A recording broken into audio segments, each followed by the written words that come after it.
बिहार के गांव की चर्चा आजकल पूरे देश में है। दावा यह किया जा रहा है कि पूरा का पूरा गांव ही ईसाई बन गया है। आखिर इस दावे का सच क्या है?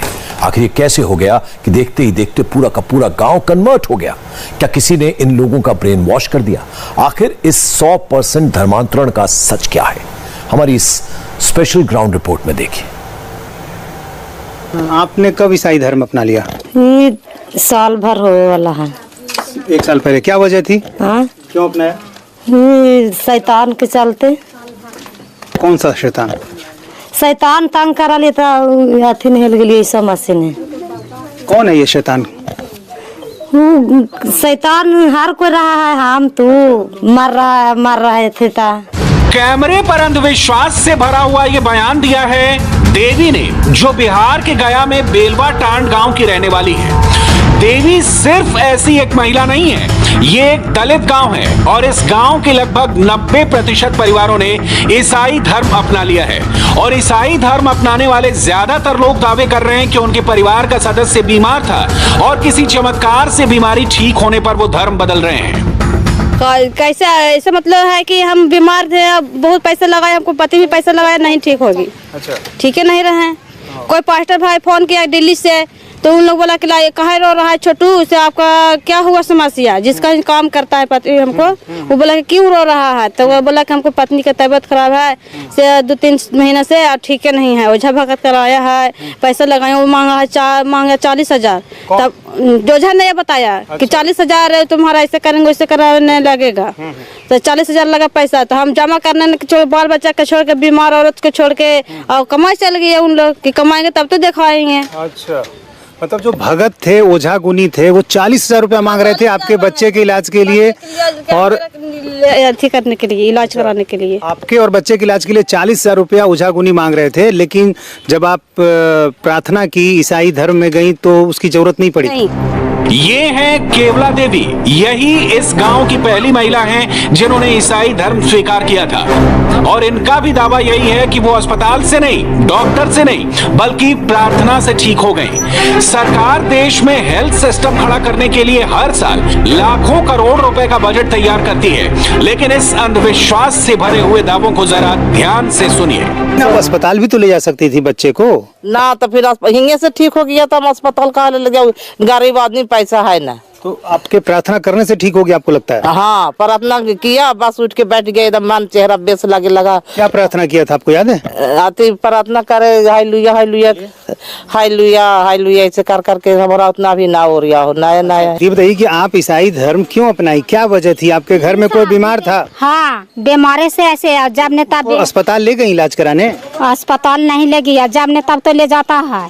तब भूत रोग बताता है, भूत ने जाता है तो रोग कवा देवासने जाता है। भूत प्रेत के कारण आप अस्पताल में नहीं ले गई, तो ओझा गुनी से दिखवाई? हाँ, ओझा गुनी करते करते ना साथी हो लेता हमने हेरन हेल के लिए। तो ओझा गुनी से फायदा नहीं हुआ? नहीं।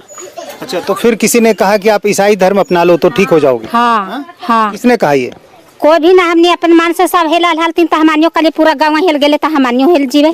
जितने भी बयान सुनिए, अहम बात यही निकलकर सामने आई कि गरीबी, अंधविश्वास और अस्पताल डॉक्टर पर भरोसा न होना धर्मांतरण की अहम वजह बना। डॉक्टर बहुत पैसा ठग लिया हमसे, 10,000 20,000, जहाँ भी डॉक्टर जो भी आदमी बोलता तो वहाँ चल जाते थे। 10,000 वहाँ लगा दिए, 20,000 वहाँ लगे, कोई फायदा नहीं हुआ।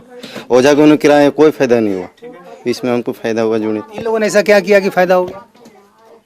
फायदा अब उन लोग क्या किया कि नहीं किया, जब हम किस्मत की बात है। प्रार्थना किया, कोई पूजा हुई? प्रार्थना किया। प्रार्थना होली की।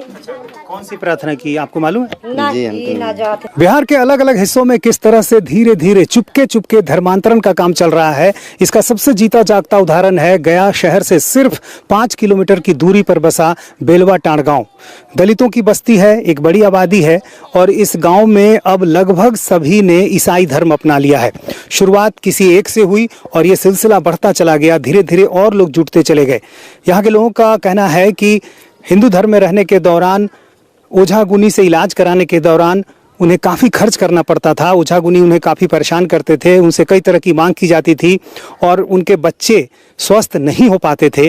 लेकिन ईसाई धर्म के लोगों की तरफ से भरोसा दिलाया गया, जो प्रार्थनाएं की गई उसका असर हुआ। ये बात उनके मन में बिल्कुल बैठ गई है और इसका असर ये हुआ कि धीरे धीरे एक के बाद एक कई लोग जुटते चले गए और धर्मांतरण का सिलसिला आगे बढ़ता चला गया।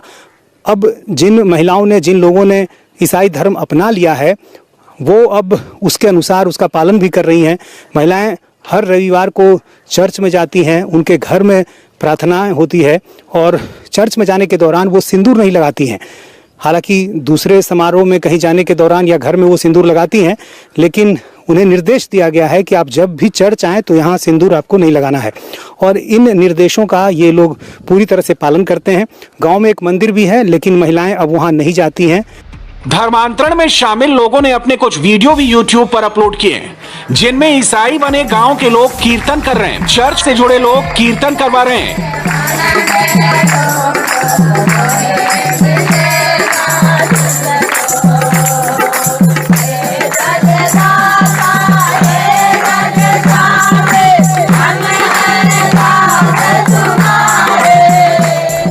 पूरा का पूरा गांव ईसाई बन गया है। ये खबर सुनकर विश्व हिंदू परिषद के कार्यकर्ता भी गांव में पहुंच रहे हैं और लोगों को समझाने की कोशिश कर रहे हैं।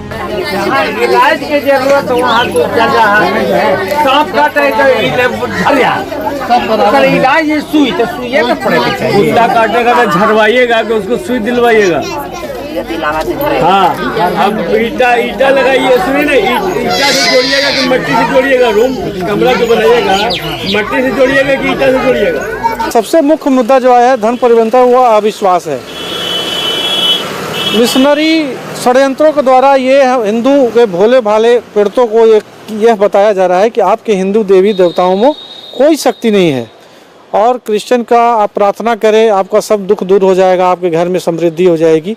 ऐसा अंधविश्वास फैलाकर हिंदू के भोले भाई, हिंदू भोले भाई को सब बहला फुसलाकर धर्मांतरित कर रहे हैं और कुछ आंतरिक उनको प्रलोभन भी दिया जा रहा है कि आपके बच्चे को हम मिशनरी स्कूल में पढ़ाएंगे, मुफ्त शिक्षा देंगे, आगे आने वाले समय में आपके बच्चों को इंजीनियर बनाएंगे और कहीं कोई कष्ट है तो आपको कट्ठे भर ज़मीन भी देंगे। ऐसा प्रलोभन देकर मिशनरी जो है भोले भाले हिंदू को धर्मांतरण कराने पर एक षड्यंत्र के तहत पूरे जिला में इस तरह से काम चल रहा है। पूरा इसका तो जानकारी सुनते हैं, अखबार में देखते हैं, आए दिन ऐसी घटनाएं देश में घट रही है करके है, काफ़ी चिंता का विषय है और मैं देख रहा हूं कि समय समय पर कार्रवाई भी की जा रही है, तो ऐसे लोग खिलाफ कार्रवाई होनी चाहिए।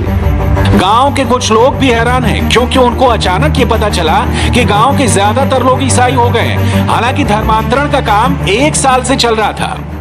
ट्रस्ट है तो हम लोग सोचते हैं ट्रस्ट के आदमी ही आते हों। अब फिर बाद में पता चला कि सब ईसाई धर्म, बोर्ड लगा घर पे इन लोग का जो ईसा मसीह का, तो पता चला कि सब ईसाई धर्म कबूल कर लिया। अच्छा, तो इनको मतलब एक तरह से सिखाया जाता है? हाँ जी, मीटिंग होती है रात में? हाँ, इन लोग का रात में मीटिंग और हमेशा इन लोग का संडे को संडे एक जगह सब प्रार्थना मिलके करते हैं लोग।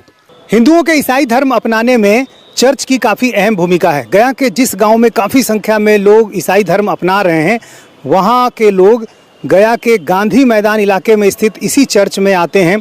अमूमन रविवार को यहाँ पर प्रार्थना सभा होती है, उस सभा में लोग आते हैं और धीरे धीरे ये सिलसिला बढ़ता जाता है। फिर नए लोग शामिल होते जाते हैं।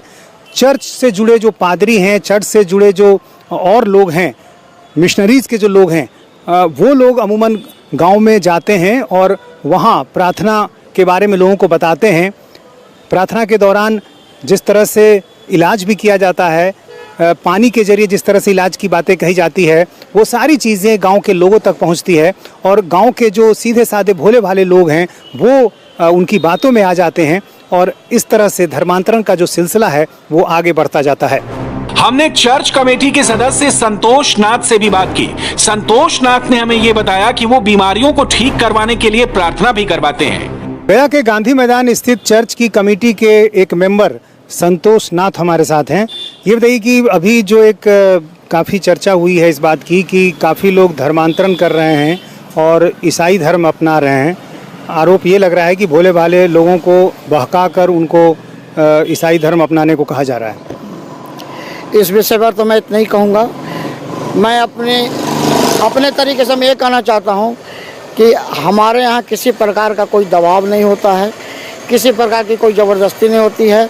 हमारे चर्च में अगर सही से तहकीकात सरकार करवाए, तो हम लोग खुद उस लायक नहीं है कि हम लोग किसी को कुछ दे सकते हैं। आपके लोग कैसे ये काम करते हैं? कहाँ भेजते हैं आप उनको? गांव-गांव में भेजते हैं? गाँव में नहीं भेजते हैं। लोग सेवा के धर्म से निकले हैं, प्रचार करते हैं। जिनको मन है वो सुने, जिनको मन है नहीं सुने। दबाव नहीं बनाया जाता है किसी भी तरीके से। नहीं, दबाव तो आप नहीं बना रहे, लेकिन जिस तरीके से जो बातें कही जाती है उसमें सीधे साधे भोले भाले लोग फंस जाते हैं। ऐसी कोई बात नहीं है सर, अब तो समय ऐसा आ गया है, कोई सीधे साधे नहीं है, कोई भोले भाले नहीं है।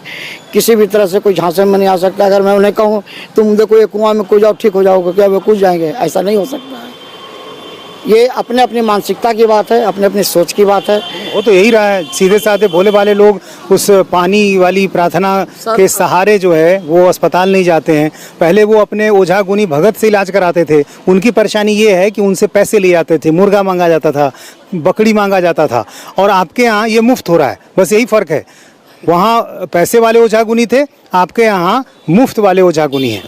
ऐसी कोई बात नहीं है। अगर वो पैसे से कराते हैं ओझागुनी तो पैसे से कराएं, मुफ्त में प्रार्थना कराते हैं कराएं। लेकिन एक बात ये सत्य है कि जो बीमारियां हैं वो केवल प्रार्थना के द्वारा नहीं, विश्वास के द्वारा नहीं, दवाइयाँ से भी ठीक होती है। दवाइयाँ आपको कराना तो जरूरी है, डॉक्टर से सहमति लेना जरूरी है।